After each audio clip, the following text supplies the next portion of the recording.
चलो, सो chapter number 11 marketing management के अंदर हम लोग पढ़ रहे थे मार्केटिंग मिक्स के 4 पीस, ठीक है, जिसमें से जो फर्स्ट पी था हमारा प्रोडक्ट मिक्स, वो हमने कंप्लीट कर लिया है।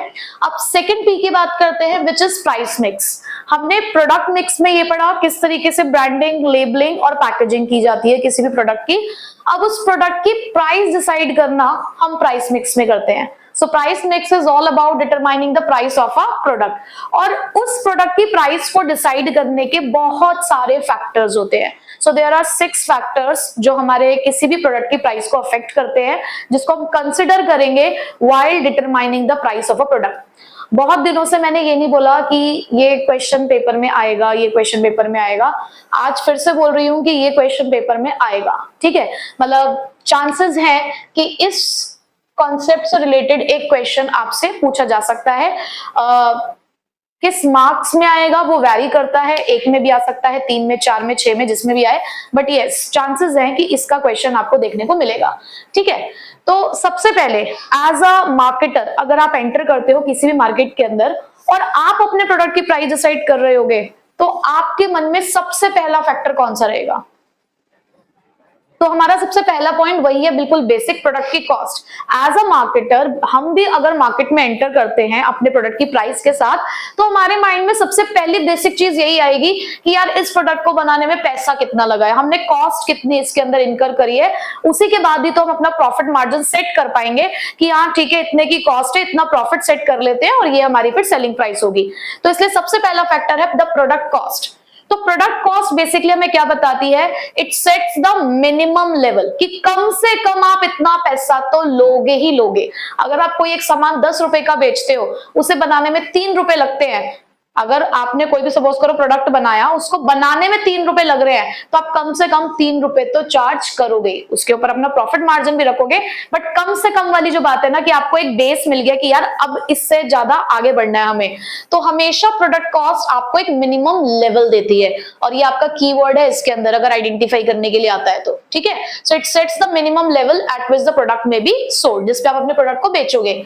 अब इस कॉस्ट के अंदर क्या क्या हो सकता है? सिर्फ बनाने की कॉस्ट ही नहीं होती है, कॉस्ट ऑफ प्रोड्यूसिंग भी होती है, कॉस्ट ऑफ डिस्ट्रीब्यूटिंग भी होती है, और वो जो आप एडवर्टाइजमेंट कराते हो, प्रमोशनल कॉस्ट होती है, आपकी सेलिंग कॉस्ट, वो भी इंक्लूड होती है। और यही कॉस्ट 3 तरीके की होती है, ये हमने 11th में इकोनॉमिक्स में भी पढ़ा था, लाइक फिक्स्ड कॉस्ट होती है, वेरिएबल कॉस्ट होती है, बट यहाँ पर मैं आपको एक और कॉस्ट बताऊंगी which is known as semi variable cost. तो fixed cost as the name suggest कि एक ऐसी कॉस्ट है जो फिक्स्ड रहती है, इसका लेवल ऑफ आउटपुट से कोई लेना देना नहीं है। आप चाहे लेवल ऑफ प्रोडक्शन आपका 0 हो, 1000 हो, 10,000 हो, कितना भी हो, हमें कोई मतलब नहीं है, ये फिक्स कॉस्ट आपको बियर करनी पड़ती है।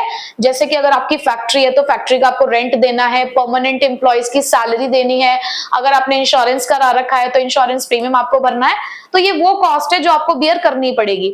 But variable cost directly level of output के साथ चेंज होती है। अगर आपका लेवल ऑफ आउटपुट 0 है, आप प्रोडक्शन ही नहीं कर रहे हो, तो आप रॉ मटेरियल क्यों इस्तेमाल करोगे? अगर आपकी फैक्ट्री बंद है तो पावर सप्लाई नहीं चल रही है, तो पावर का पैसा नहीं भरोगे। तो जो वेरिएबल कॉस्ट है वो आपके लेवल ऑफ आउटपुट के साथ डायरेक्टली चेंज होती है, जैसे कि रॉ मटेरियल की कॉस्ट, आपकी लेबर की वेजेस। बट एक सेमी वेरिएबल नाम की भी एक कॉस्ट होती है जो कुछ हद तक तो लेवल ऑफ आउटपुट के साथ चेंज होती है, बट डायरेक्ट प्रोपोर्शनली चेंज नहीं होती, यानी कि जिस तरीके से वेरिएबल कॉस्ट डायरेक्टली चेंज होती है, ऐसे ये चेंज नहीं होती। इसका कुछ पार्ट फिक्स्ड होता है और कुछ वेरिएबल। जैसे कि मैंने अपने यहाँ पर एक एजेंट को हायर किया सेलिंग पर्पस के लिए, कि वो ज्यादा से ज्यादा मेरे प्रोडक्ट को सेल ऑफ कर सके मार्केट के अंदर, उसका प्रमोशन कर सके। तो मैंने उसको कहा कि मैं आपको महीने के 15,000 रुपए की सैलरी तो दूंगी, प्लस मैं आपको दूंगी कमीशन 5% ऑन द टर्नओवर, कि जितने भी आप सेल्स करके लेकर आओगे मेरे लिए, उतना मैं आपको 5% उसके ऊपर कमीशन दूंगी। अब 15,000 तो उसके फिक्स हो गए जो मुझे उसको मंथली पे करने ही करने हैं, बट वो जो उसकी कमीशन सेट करी मैंने 5% की, वो डिपेंड करती है कि कितना सेल्स वॉल्यूम वो जनरेट करके देता है, ठीक है। तो वो क्या है? आपकी सेमी वेरिएबल कॉस्ट। तो इन तीनों का ही जो सम टोटल है वो मुझे ये बताएगा कि मुझे कितनी अपने प्रोडक्ट की प्राइस को सेट करना है, कि मिनिमम इतना तो मुझे सेट करना ही है। So generally all the firms set a price which covers all their cost and reasonable profit margin. तो इन सभी कॉस्ट को देखते हुए साथ में अपने प्रॉफिट मार्जिन को ऐड करते हैं और प्राइस डिसाइड कर लेते हैं, ठीक है। तो ये हुआ पहला फैक्टर जो हम माइंड में रख सकते हैं। दूसरा फैक्टर क्या है? The utility and demand of the product. हमारे प्रोडक्ट के लिए हमारे कंज्यूमर की डिमांड क्या है, उसका नेचर क्या है, नेचर ऑफ डिमांड क्या है, प्लस यूटिलिटी यानी कि बेनिफिट्स। हमारा प्रोडक्ट सामने वाले के लिए कितना बेनिफिशियल है, कितना उसको लेवल ऑफ सेटिस्फैक्शन प्रोवाइड करता है, ये भी उस प्रोडक्ट की प्राइस को अफेक्ट करेगा। So it sets the upper limit. देखो, जब हम प्रोडक्ट कॉस्ट की बात करते हैं तो हम सेलर की साइड से बात कर रहे हैं, और जब हम डिमांड की बात कर रहे हैं, यूटिलिटी की बात कर रहे हैं, तो हम कंज्यूमर या बायर की साइड से बात कर रहे हैं। तो यहाँ पर प्रोडक्ट कॉस्ट सेलर के लिए मिनिमम लेवल सेट करता है, बट वहीं पे यूटिलिटी और डिमांड हमारे बायर के लिए अपर लिमिट को सेट करता है कि कितना ज्यादा से ज्यादा वो पे करना चाहता है, और वो उसी प्रोडक्ट के लिए ज्यादा पे करना चाहता होगा जो उसको मैक्सिमम यूटिलिटी देता होगा। ठीक, हमने पढ़ा है यहाँ पर अपने कॉमर्स के बचपन में लॉ ऑफ डिमांड, कि लॉ ऑफ डिमांड ये कहता है कि when price rises quantity demanded falls, but when price falls quantity demanded rises. There is an inverse relationship between price and quantity demanded for a product. तो यहाँ पर हमने law of demand के अंदर तो ये चीज पढ़ ली कि हम हमेशा कम प्राइस पे ही ज्यादा प्रोडक्ट खरीदना पसंद करते हैं।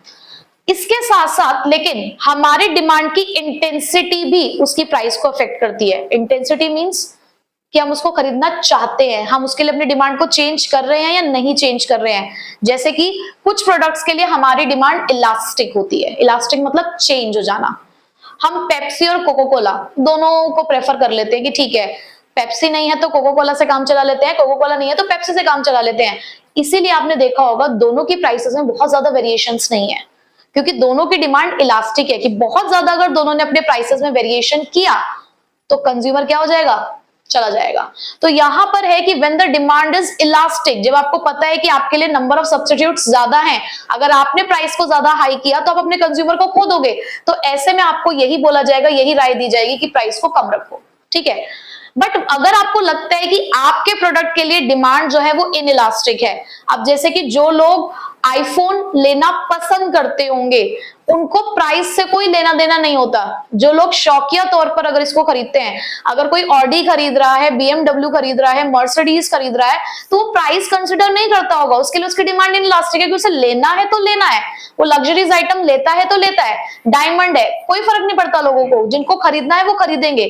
ठीक है, तो अगर आपके प्रोडक्ट के लिए डिमांड इनइलास्टिक है, ये जरूरी नहीं है सिर्फ लग्जरीज के लिए हो, ये नेसेसिटीज के लिए भी आप कह सकते हो। अब जैसे कि सॉल्ट है, सॉल्ट अगर हमें खरीदना है तो हम खरीदेंगे ना, हमारे लिए बेसिक नेसेसिटी है वो। तो यहां पर हमारी डिमांड है उस प्रोडक्ट के लिए इनइलास्टिक, तो अगर हायर प्राइस भी चार्ज की जा सकती है उस चीज के लिए, बट हाँ बेसिक नेसेसिटीज के लिए थोड़े से गवर्नमेंट रूल्स भी आ जाते हैं, but still we can say कि अगर डिमांड इनइलास्टिक है तो प्राइस हाई चार्ज की जा सकती है। ठीक है, क्लियर हो गए दो पॉइंट।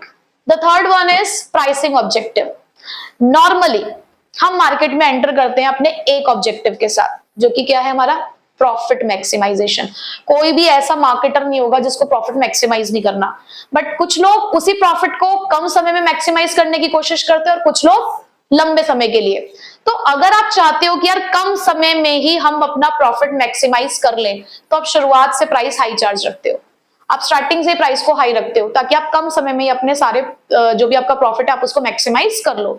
बट अगर आप एक मार्केट में अपनी लीडरशिप एस्टैब्लिश करना चाहते हो, आप मार्केट शेयर को कैप्चर करना चाहते हो, आप मार्केट में पहले पॉपुलर होना चाहते हो, अपने पैर जमाना चाहते हो, तो आप स्टार्टिंग में प्राइस को क्या रखते हो, लो रखते हो। ठीक है, तो ये तो हुआ प्रॉफिट मैक्सिमाइजेशन के लिए। लेकिन सिर्फ प्रॉफिट मैक्सिमाइजेशन एक इकलौता ऑब्जेक्टिव नहीं होता है, sometimes we have some pricing objectives as well, और वो हमारे पास तीन तरीके के होते हैं। पहला, obtaining the market share leadership.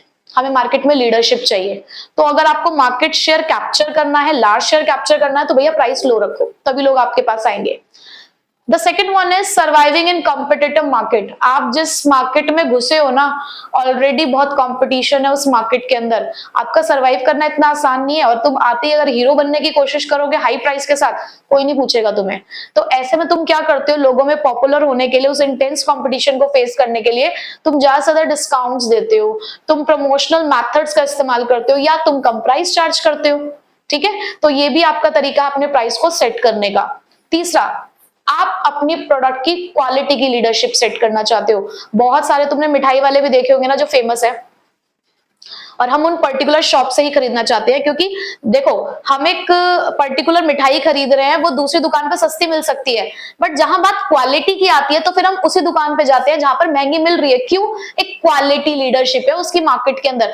हम सभी के लोकल एरियाज में एक ऐसी दुकान जरूर होती है जिसकी प्रोडक्ट क्वालिटी के लिए हम उस दुकान पर जाते हैं। तो अगर आप एक प्रोडक्ट क्वालिटी लीडरशिप को एस्टैब्लिश करना चाहते हो तो आपने हाई क्वालिटी के लिए हाई प्राइस ही चार्ज करोगे। क्यों? क्योंकि आप बहुत पैसा खर्च करते हो उस क्वालिटी को मेंटेन करने के लिए। कहीं ना कहीं आप रिसर्च एंड डेवलपमेंट में पैसा लगाते हैं, तो उस पैसे को कवर करने के लिए आपको प्राइस हाई चार्ज करनी पड़ती है। ठीक है, तो ये तीन आपके प्राइसिंग ऑब्जेक्टिव्स हैं जिसको आप कंसीडर करोगे while determining the price of your product. तो ये तीन हो चुके हैं, अभी तीन हमारे पास और हैं। सो अब हमारे पास फोर्थ पॉइंट है extent of competition in the market, यानी कि अगर आप प्राइस डिसाइड करें तो कहीं ना कहीं आप ये भी चेक करोगे कि कंपटीशन कितना है मार्केट के अंदर। हालांकि प्राइसिंग ऑब्जेक्टिव में हमने कहीं ना कहीं इसको कवर अप किया, बट हम सेपरेटली भी इसको देख सकते हैं कि कंपटीशन का क्या नेचर और कितने डिग्री का कंपटीशन है, ये भी आपके प्रोडक्ट की प्राइस को अफेक्ट करेगा।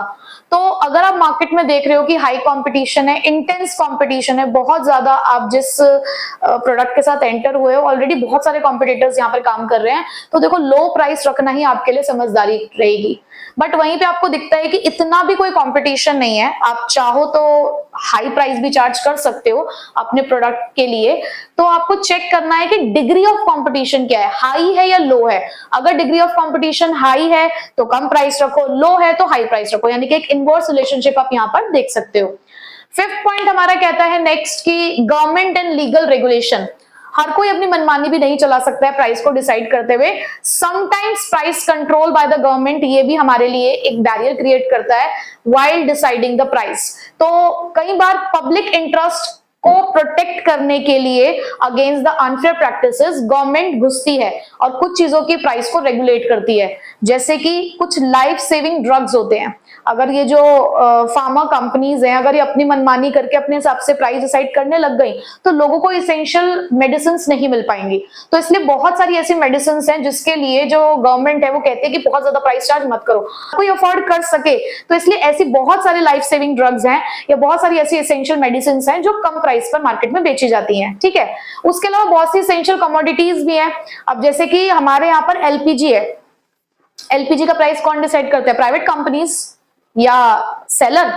गवर्नमेंट डिसाइड करती है, क्योंकि कहीं ना कहीं एलपीजी हमारे लिए एक एसेंशियल कमोडिटी है। तो ऐसे बहुत सारी कमोडिटीज हैं जिसके प्राइस गवर्नमेंट डिसाइड करती है, या डिसाइड तो हम करते हैं लेकिन गवर्नमेंट उसके लिए हमें कह देती है कि इससे ज्यादा आपको प्राइस चार्ज नहीं करना है। ठीक है, उसके बाद मार्केटिंग मेथड यूज्ड।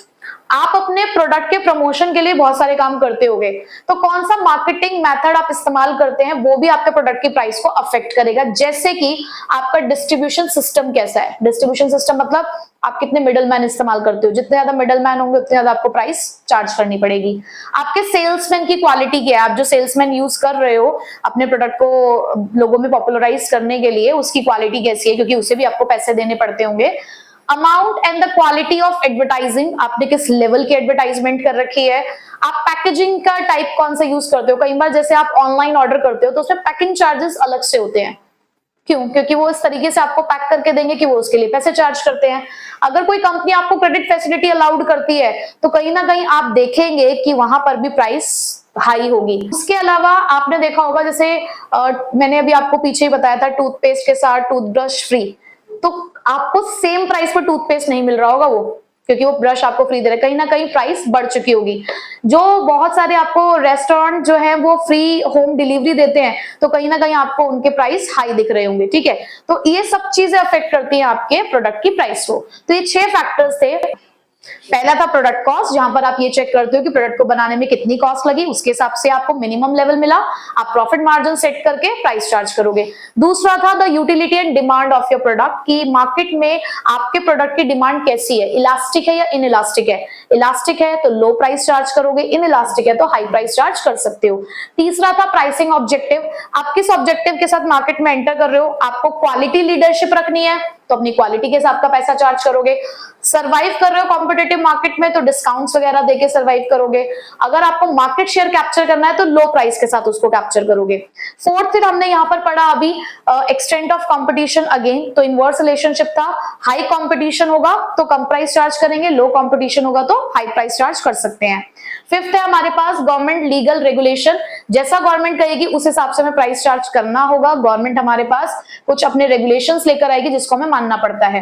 कौन सा मार्केटिंग मेथड हम यूज करते हैं, ये हमारा 6 पॉइंट है कि हमने कौन से मेथड्स एम्प्लॉय करें उसके अकॉर्डिंग हम अपनी प्राइस चार्ज करेंगे। ठीक है, तो हमारा प्राइस मिक्स कंप्लीट।